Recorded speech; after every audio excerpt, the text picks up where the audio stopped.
लीजिए। का बाटे हो? बैगन बैगन बैगन बैगन। अच्छा नींबू मिर्चा का बा? स्पेशल बैगन। अरे बाप चुप न रह, मार है सुखाइल बैगन पर बैगन बैगन कहतारा आ हम ओना सो सेक्सी कहता। ए मैडम बैगन पे ध्यान दीजिए, बाजार में सबसे नमूना।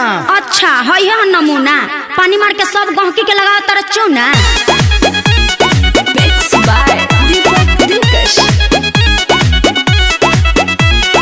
बात बोली गहकी फसावा जानी हो, सौदा बाटे कैसन देखावा तनी हो। नमूना है लीजिए ना देखिए। अरे जाना बात बोली गहकी फसावा जानी हो, सौदा बाटे कैसन देखावा तनी हो।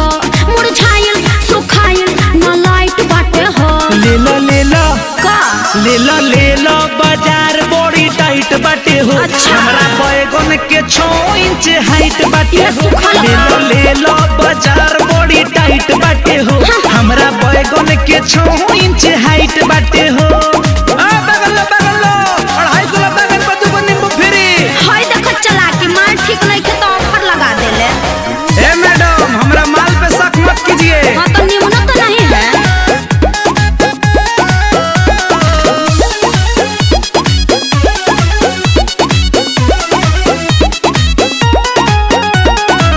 ऊपर से पानी मारी बड़ा चमकबले, सूखल के हरियर तू बड़ा बनबले।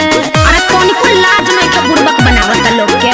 ओइसे चली न पता बोला छुअला के बाद बिना खइले ए मैडम ना मिली स्वाद। बतिया में भरा माइट बाटे हो। ले लो बाजार बड़ी टाइट बाटे हो। हमरा बैगन के 6 इंच हाइट बाटे हो। ले लो बाजार बड़ी टाइट बाटे हो। हमरा बैगन के 6 इंच हाइट बाटे हो। अरे बात सरल बा। ए मैडम हमरा गहकी मत भड़काइए, लेना है तो लीजिए नहीं तो जाइए। खिसियाते कहे हो?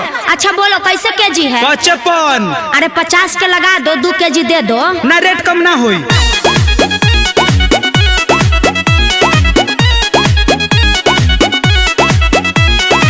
गहकी के ऐसे लगा बन चूना, बैगन के अपना बता के नमूना। देखो लोग बुड़बक नहीं खे कि सरल खरीद ली। तहरा लेवे के नहीं के खाली टोवेलु मन। बेटे करी है ना कम मनुआ जय बच्चन। बताओ ई भाव कैसे राइट बाटे हो। ले लो अरे ले लो बाजार बड़ी टाइट बाटे हो। हमरा बैगन के 6 इंच हाइट बाटे हो। ले लो बाजार बड़ी टाइट बाटे हो। हमरा बैगन के 6 इंच हाइट बाटे हो। अच्छा ठीक है दे दो 2 किलो।